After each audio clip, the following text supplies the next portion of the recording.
ये कहा गया कि हम चलो अभी देखते हैं कि पहले एमएलसी के इलेक्शन कराएंगे या ब्लॉक के इलेक्शन कराएंगे, और उस फैसले के इंतजार में आज हम यहां तक पहुंचे।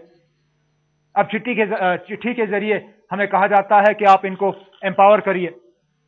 हम तो बहुत पहले से एम्पावर करने के लिए तैयार थे, और कल सागर साहब ने प्रेस कॉन्फ्रेंस के जरिए अपडेट शीट का ऐलान कर लिया है। मैंने उस कोऑर्डिनेशन कमेटी के मीटिंग का इंतजार नहीं किया। हमने फैसला ले लिया है कि ब्लॉक लेवल के इलेक्शंस आप कब तक करा दें? 4 अक्टूबर को नोटिफिकेशन जो है जारी किया जाएगा, और मुझे लगता है महीना एक पहले हफ्ते नवंबर तक तमाम आपके ब्लॉक लेवल के इलेक्शंस जो हैं वो मुकम्मल किए जाएंगे। इसके बाद मैं इंतजार करता हूं कि डिप्टी सीएम साहब और उनके महकमे से जब लोकल बॉडी के इलेक्शन जो है इस साल मुकम्मल किए जाएं, तो हम डिस्ट्रिक्ट लेवल का जो है 3rd टियर तैयार करके यहां लोगों के हवाले कर लेंगे। हमने 14 महकमों के पावर्स पंच सरपंच के हवाले किए हैं। मैं ये कभी नहीं कहूंगा कि तमाम पावर्स जो हैं वो इस्तेमाल कर रहे हैं। एक रेजिस्टेंस है सिस्टम में, जहां एमएलए की तरफ से रेजिस्टेंस है, वहां अफसरों की तरफ से रेजिस्टेंस है।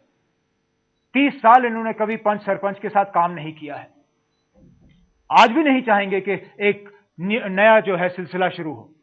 वो तो चाहेंगे ही कि पुराना जो है निजाम वो चलता रहे और उनकी दाल जो है वो पकती रहे। लेकिन हमने तय किया है कि ये सिलसिला जो है, चलिए कहीं ना कहीं से कुछ गलतियां हो जाएंगी, कहीं ना कहीं हमें कुछ सबक सीखने होंगे, लेकिन ये पंचायती राज निजाम जो है ये हम खत्म नहीं होने देंगे। अगर कहीं पे कोई पंच या सरपंच अपना रेजिग्नेशन प्रेस करके इस्तीफा दे देता है, हम फटाफट वहां पे बाय इलेक्शन करा लेंगे। 1, 2, 3 जितने भी उम्मीदवार हों, हम वहां पे नए सिरे से इलेक्शन कराएंगे, नई सिरे से वहां से पंच सरपंच जो है वहां पे खड़े हो जाएंगे, और ये सिलसिला जो है आगे बढ़ता रहेगा। ये मिलिटेंट जो है इस प्रोसेस को डीरेल नहीं कर पाएंगे, बुजदिल हैं, उन लोगों के खिलाफ हमले कर रहे हैं जिनके पास कोई डिफेंस नहीं है। हिम्मत होती तो मेरे खिलाफ हमला करते, मेरे खिलाफ करेंगे नहीं, क्योंकि उनको मालूम है उनको जवाब मिलेगा उसका। उन लोगों को निशाना बनाया जा रहा है जिन्होंने और कुछ नहीं चाहा, कोई सियासत नहीं खेल रहे हैं ये लोग, सिर्फ लोगों की बेहतरी के लिए और लोगों के फायदे के लिए वो आए, उन्होंने इलेक्शन लड़ा और आज वो इस रियासत की खिदमत कर रहे हैं। और ये बुजदिल लोग डर डर के इनके मतलब छुप छुप के इन पे गोलियां बरसा रहे हैं, और ये हुकूमत इन चीजों में खामोश नहीं रहेगी। हम अभी तक भी खामोश नहीं थे, आगे भी खामोश नहीं रहेंगे। लेकिन मेहरबानी करके ये आप तासुर मत दीजिए कि पता नहीं जम्मू कश्मीर में हालात ही इतना बिगड़ गए हैं कि यहां किसी चीज का जवाब नहीं। 3 कीमती जानें इस साल हमारे पंच सरपंच के जो हैं हमसे छीने गए, लेकिन इसका मुकाबला जरा बाकी रियासतों के साथ करें। उसके बारे में आप क्यों नहीं कहते हो? जरा एक वीकली मैगजीन का लेटेस्ट इशू या पिछले 1-2 इश्यूज में से निकालिए और जरा देखिए बिहार में इस साल कितने पंच सरपंच जो हैं मारे गए हैं। जरा बाकी जो नक्सलवादी रियासत हैं जरा उनमें देखिए पंच सरपंच को किस तरह निशाना बनाया जा रहा है। मैं तो एक भी कबूल करने के लिए तैयार नहीं हूं। मैंने कहा कि हमारे तरफ से वो तमाम इकदाम उठाए जाएंगे जिससे कि हम इन पंच सरपंच को एक सेंस ऑफ सिक्योरिटी दे सकेंगे। लेकिन मेहरबानी करके आप लोग भी ये हवा मत बनाइए कि यहां तबाही और बर्बादी के अलावा और कुछ नहीं है। रही बात 73rd अमेंडमेंट की, मैं इस डिबेट को जरूरी समझता ही नहीं हूं। ये एक फजूल का जो है एक डिबेट यहां तैयार करने की कोशिश की जा रही है।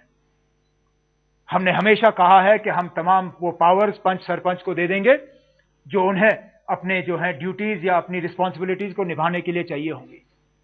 इसके लिए अगर हमें अपने आईन में तरमीम लाने की जरूरत होगी या अमेंडमेंट लाने की जरूरत होगी वो हम कर लेंगे।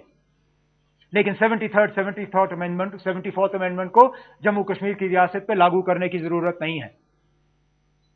उसमें जो प्रोविजंस हैं, चाहे वो एक सेपरेट इलेक्शन कमीशन हो, एक फाइनेंस कमीशन हो, बाकी जो मेजर प्रोविजंस हैं उसके लिए हमने अमेंडमेंट्स लाए हैं। अगर असेंबली काउंसिल में अभी तक पास नहीं हुए हैं, अगले सेशन में हो भी जाएंगे, जो अभी तक इनकम्प्लीट रहा है। रही बात अगर आईन में तरमीम लाने की जरूरत है तो हमें कोई एतराज नहीं है। तमाम पार्टीज जो हैं इस पे राजी हों। हमारा अपना कॉन्स्टिट्यूशन है, अपना आईन है, हम उसमें तमाम चेंजेस लाएंगे। हमें गवर्नमेंट ऑफ इंडिया या इंडियन कॉन्स्टिट्यूशन के 73rd 74th अमेंडमेंट की जरूरत नहीं है इस रियासत में। रही बात, इससे पहले एक प्रेस कॉन्फ्रेंस में तरह तरह की और बातें की गई।